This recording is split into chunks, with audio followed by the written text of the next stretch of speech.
The garlic that rots in your pantry usually wasn't rotten when you harvested it. It went bad because of something you did after you pulled it from the ground.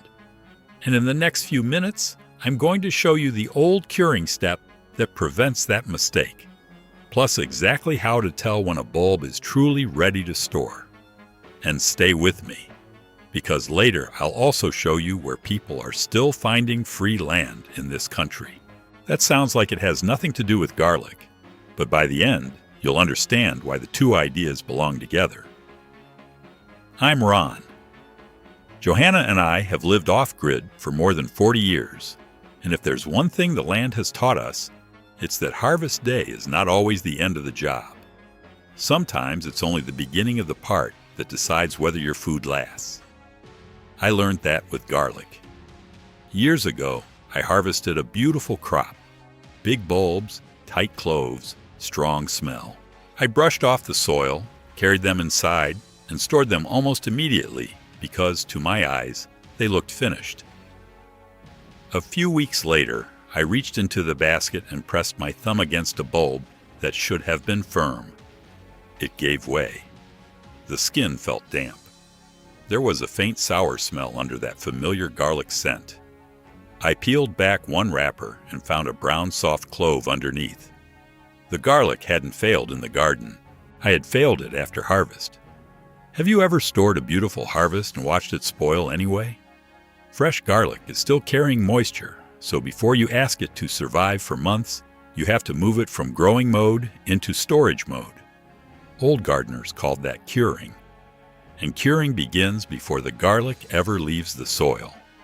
The first sign is in the leaves. Walk out to your garlic patch and look low on the plant.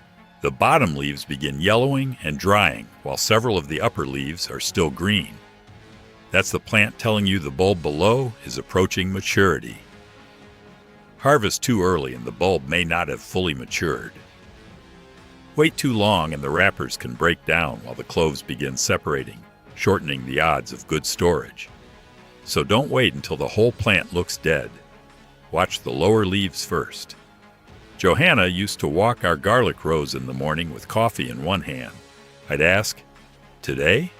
She'd glance down at those bottom leaves and shake her head. A few mornings later, she would stop, bend down, rub a leaf between her fingers, and say, "Now." That little moment taught me something a calendar never could. The plant tells you when it's close. Here's your first pattern to remember. Green at the top, yellowing at the bottom, and a bulb that's had time to fill out. Now let me ask you something. What do most people do when they think harvest is close? They keep watering. That can be a mistake. Garlic needs moisture while it's actively growing, but as the lower leaves begin yellowing and the bulb reaches maturity, you want to start moving in the opposite direction. Less water, drier soil. A cleaner transition into curing. Think of it this way. For months you were helping the plant hold water and build tissue. Now you want that moisture to leave in a controlled way. Growth wants water. Storage wants dryness. That's the handoff. If you keep saturating the soil right up to harvest, you make that handoff harder. The bulb comes out wetter, the wrappers stay damp longer, and your curing area has more work to do.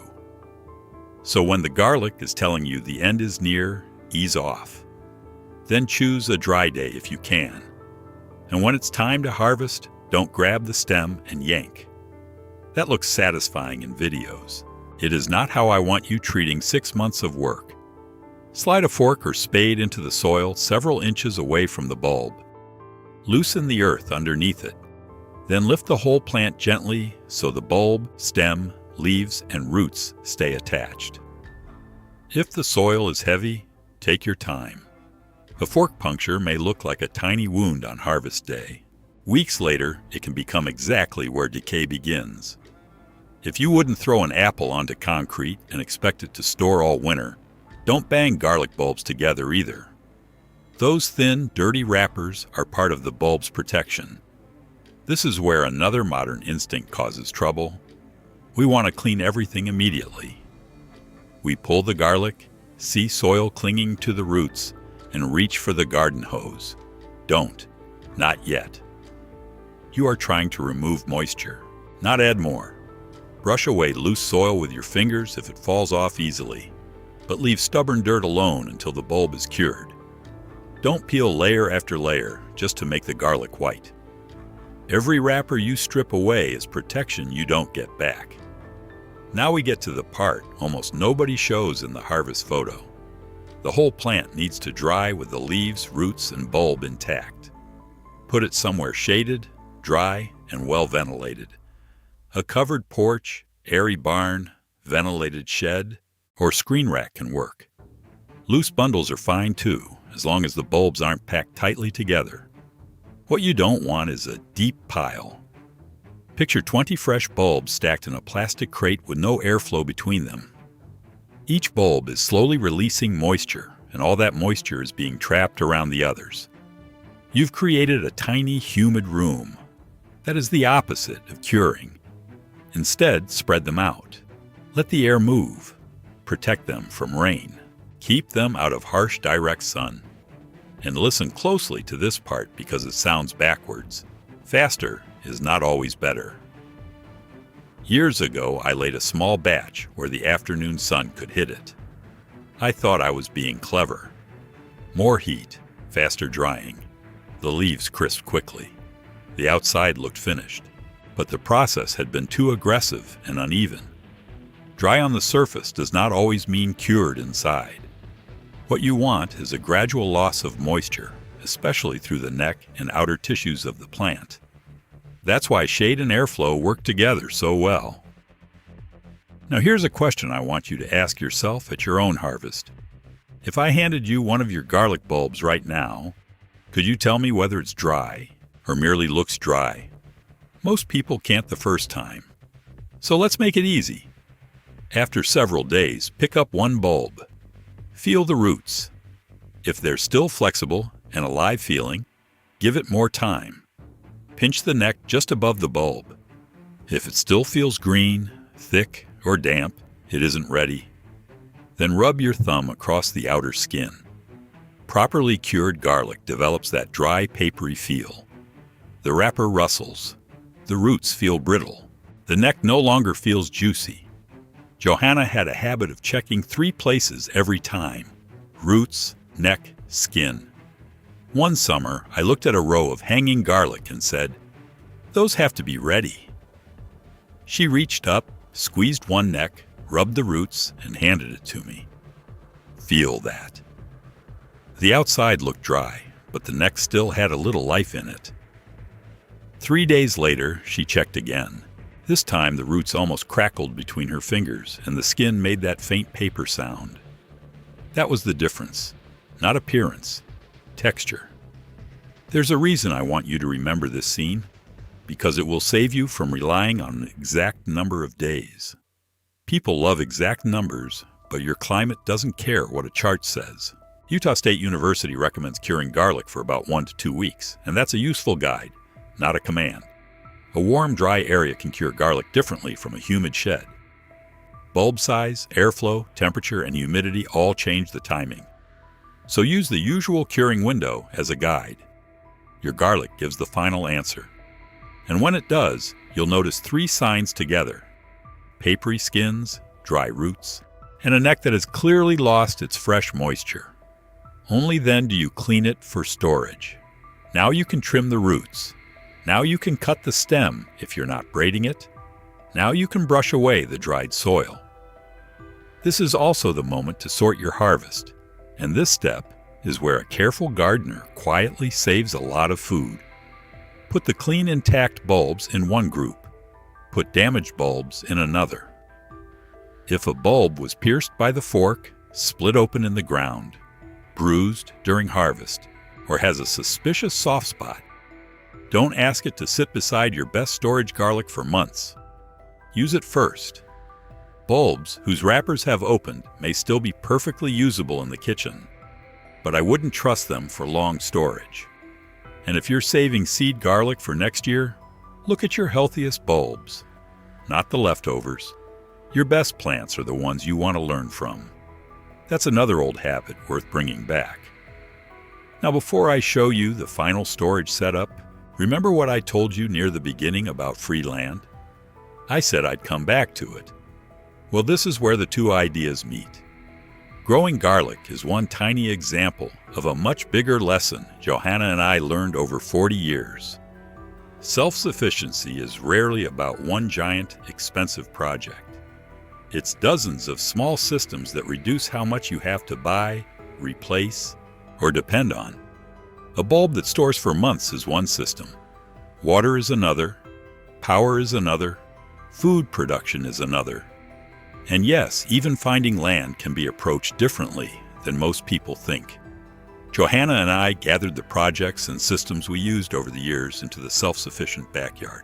It shows ways to produce food, water, and power on surprisingly little space. And it also includes a guide covering places where people can still look for free land opportunities in America. Maybe you're thinking, Ron, I don't own a big property. That's exactly the point. You don't need some enormous farm to begin becoming more self-sufficient. Or maybe you're thinking, I can't spend a fortune building a homestead. Neither could we. A lot of what we learned came from having to solve problems without buying an expensive solution. You'll also get the old DIY survival projects and aquaponic growing material as part of the package. If that sounds useful to you, the link is right there in the description. But remember why we're talking about it while holding a garlic bulb in our hands. Self-sufficiency isn't only about growing more food. It's about losing less of what you've already worked so hard to grow. And that's exactly what curing garlic teaches you. So let's finish the job.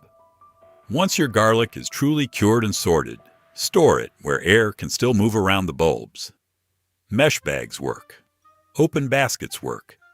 Soft-neck garlic can be braided and hung. What I don't want is a sealed plastic bag around bulbs that may still release trace moisture. Cool and dry beets warm and damp. Darkness helps too, especially if your goal is keeping the bulbs dormant rather than encouraging sprouting. And don't make the mistake of storing the garlic and forgetting it exists. Every week or two, put your hands on the bulbs. Pick up a few. Feel for softness. Look for spots. Smell them. One questionable bulb removed early is much better than finding 5 damaged bulbs a month later. People used to inspect stored food because it was part of daily life. They checked apples, onions, potatoes, and knew what the pantry smelled like when everything was right. That attention costs almost nothing and can save an entire harvest. Here's the full sequence one more time, but listen for the logic behind it. First, watch the lower leaves. Then ease off the water as harvest approaches. Lift the bulbs carefully without bruising them. Keep the plant intact. Cure it in shade with good airflow. Wait for dry roots, papery skins, and a dry neck. Then trim, clean, sort, and store with ventilation. Every step is moving in one direction, from moisture to dryness, from growth to dormancy, from harvest to preservation. That's the piece modern gardeners often skip, and it explains why a garlic bulb can look perfect on the day you pull it and still fail weeks later. The problem may not have been the soil. It may not have been the seed. It may not have been disease. You may simply have put it away before it was ready.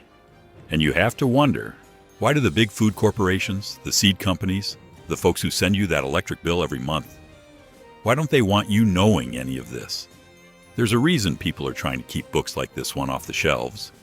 It's not because it doesn't work. It's because it works too well. So here's my challenge for you this week.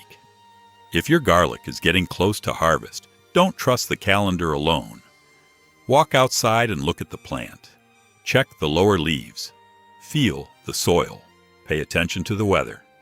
And when you finally lift those bulbs, resist the urge to rush them into storage. Give them shade. Give them airflow. Give them time. Then pick one up and listen for that faint papery rustle in your hand. That's the sound you're waiting for. If this kind of old knowledge is useful to you, give the video a like and subscribe to the channel. We're keeping practical methods alive that used to be passed down without anyone needing to search for them. And I want to hear from you in the comments.